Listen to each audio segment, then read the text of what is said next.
How prepared is Nevada for a possible influx of out-of-state patients seeking abortions? That's this week on Nevada Week.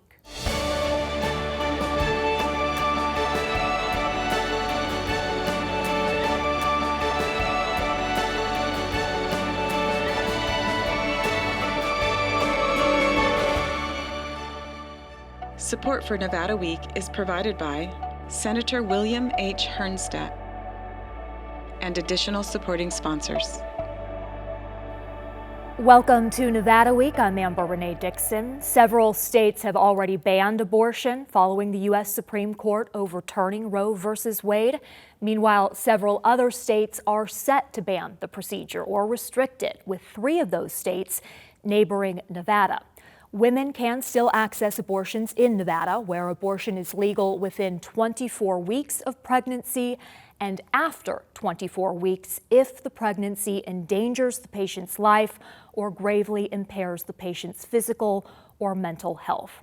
As a result, organizations like Planned Parenthood say Nevada should expect an increase in out-of-state patients looking to receive abortions here. There are reportedly 9 clinics in Nevada that provide abortions, 7 in southern Nevada and 2 in Reno. So will that be enough to handle an increase in volume? And how might the routine prenatal care of southern Nevadans be impacted? Joining us now are Dr. Anna Kontomitros, an obstetrician gynecologist at Woman to Woman Gynecology, and Dr. Joseph Adashek, perinatologist at Desert Perinatal Associates. Thank you both so much for being here. Dr. Anna, you are wearing a mask today, and I want you to explain to the viewers the 2 reasons why you are. Yes, I am wearing a mask because I am scared. I'm scared of 2 things. I'm scared of COVID, and I'm scared of violence. Because in my practice we see patients who can potentially have COVID, I need to be healthy to take care of them. And I wear my mask because I'm scared, because violence, unfortunately, is directed at doctors who provide abortion care. So I would like to hide my features to decrease the chances of being recognized. What have you seen at your practice following the overturning of Roe versus Wade? Within a day. So the overturning happened on Friday, the 24th, I believe, of June. And on Monday, which was our first day back at work, we had 2 events happen that really, truly scared me. I arrived at work at 8 o'clock in the morning, and my manager came to me and she said, "Good morning, the FBI is here." So my heart skipped a few beats, and we went to talk to them, and we heard that they were making a preemptive visit to our facility. And the reason why they were doing this is because there is a concern from the FBI about increase in violence in facilities and against doctors who provide abortion care in the states where they still provide abortion medical health. And so we were very concerned about that. And then we started work, and then less than a few hours later, a gentleman called and wanted to set up an appointment with me to ask me why I wanted to kill babies. So that's one experience, but as far as increase in requests, are you seeing more people calling your office to schedule? Of course. We see a much higher number of calls and a much higher number of patients coming from out of state. For example, states like Texas, Arizona, Utah, and even more distant states like West Virginia, Ohio.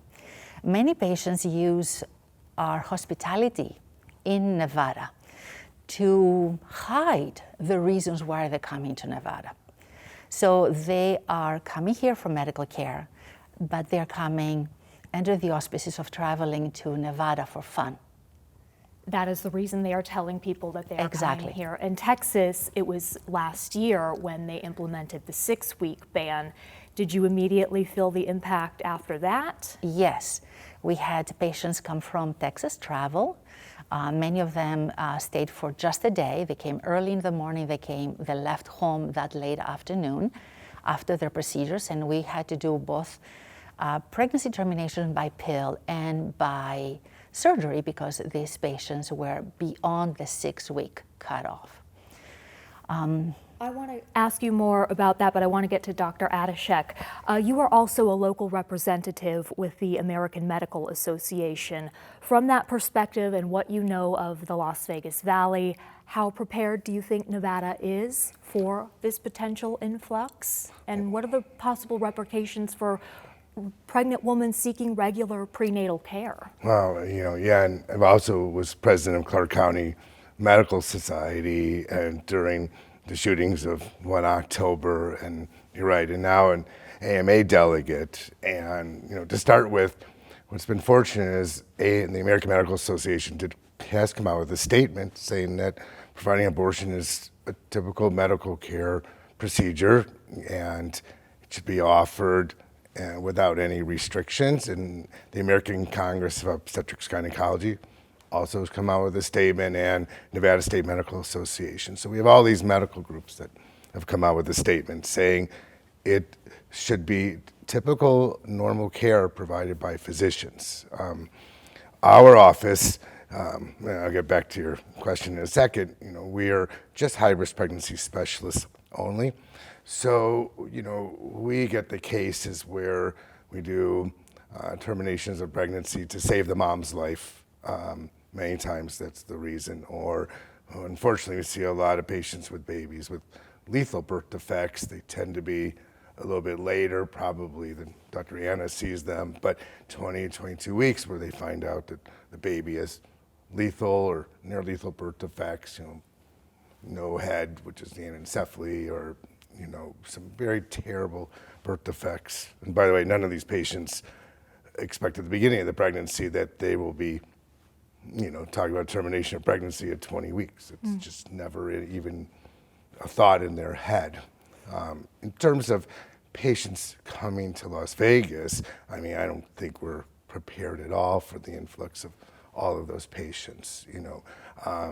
The clinics that provide abortion care are already pretty busy and pretty crowded. And our practice, I've certainly gotten phone calls for quite a while now from, say, Utah and Arizona, who patients find out at 20 weeks there's lethal birth defects that want to come see me, A, for a second opinion on the diagnosis, and then B, if it's really true, then to have an abortion performed. Dr. Anna, when you are taking calls from patients, how do you prioritize who gets to come in first? Because you also, in addition to providing abortions, you provide regular OB/GYN care. When a woman calls and she wants to terminate a pregnancy, this is an emergency. It's very much like finding a lump in your breast. These patients are seen immediately because time is critical and every day counts. So every day can make a woman go from what would be an easy pregnancy termination by pills to a more complicated pregnancy termination by surgery. So we give patients appointment within 24 hours. How do they get here within that amount of time? If they are local, they can do so. But if they are out of state, the next thing that they do is they book their appointment at a hotel, and then they get into the next flight, and they come the next flight. Or they come the night before their appointment. And then they have their procedure, they have their evaluation, then they go home that same day. Many patients don't want to take time away from their lives and their work, from their children. So their visit to Las Vegas is very short because they need the care and to be gone. That sounds very dangerous. Well, what happens is that when you have a medical pregnancy termination, the majority of the pregnancy termination happens at home, whether they are local in Las Vegas or they are in Texas, for example. They will do the miscarriage at home.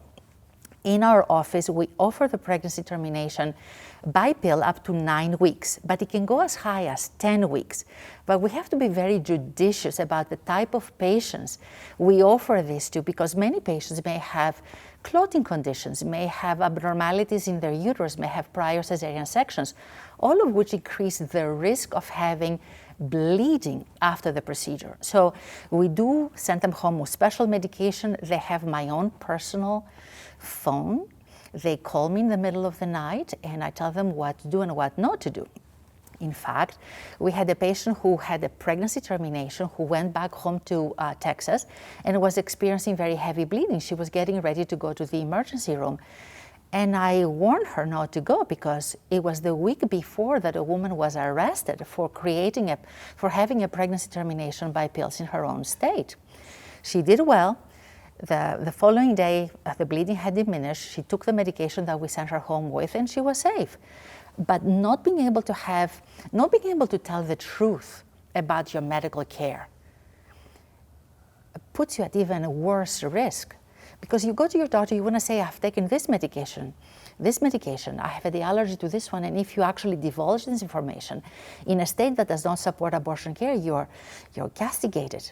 Well, let's keep this non-political, please. I just want to talk about the impact of healthcare here in Nevada. And when you do talk about the different associations that have come out with statements and talking about abortion being healthcare, the pro-life side would say abortion is not healthcare and that this is about saving someone's life, and that's what doctors should be focused on. But again, the healthcare aspect. So talking about the doctor shortage in Nevada, how prevalent is it?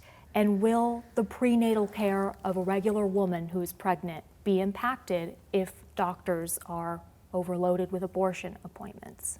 Oh, without a doubt. I mean, I think Nevada is like 49th in the country for the amount of doctors per population. So we're not just shorthanded because the population is small in the state. I mean, our practice to try to find a high-risk pregnancy specialist to join us, there is no fellowship for maternal fetal medicine in the state of Nevada. So they all have to come from somewhere else. So the problem is that in terms of financially and offering them a reason to move to Nevada is difficult because Nevada is 49th in the country for a reason because, Medicaid and other insurance companies decide that they really don't want to pay doctors what other states do. And, if doctors have families and if they will tend to go where they financially could do the best, just like anyone in any other job. But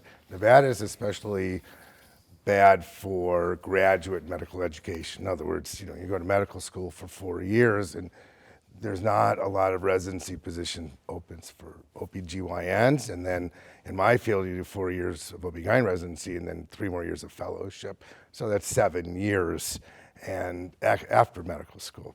And it's hard to find people to come here. Dr. Anna, when you are making these appointments and you're prioritizing someone who needs an abortion, are you having to reschedule other clients or turn other clients away for the routine care? My practice sees patients at all times of all types. So yesterday, for example, we were exceedingly busy. So patients had to wait longer and they were frustrated, especially wellness checkups. So because we do have the potential of increasing our hours, we are now going to segregate patients. So patients who have routine medical care or routine gynecology are going to be seen at specialty days, and patients who need to have abortion care will be seen in other days. So in this way, we'll try to be more efficient in seeing patients who come for a minor problem or their wellness exam, rather than taking care of them both at the same time with women who have abortion care, because they are very special patients. They require a lot of emotional support and a lot of hand-holding. How long can you sustain that? I hope God helps me and makes me sustain this for as long as it is needed, until we can reverse this decision, until we can allow women to have the health care they deserve. Thank you so much. I did want to add one note before we wrap this up, and that is that the Nevada governor, Democratic Governor Steve Sisolak, did sign an executive order on Tuesday that is protecting doctors in Nevada who provide abortions from prosecution as well as extradition if someone from another state was to try to prosecute you or get you moved to that state, as well as protections for out-of-state patients who are seeking abortions in Nevada. Dr. Anna Kontomitros, thank you so much for joining us, as well as Dr. Joseph Adishek. Thank you.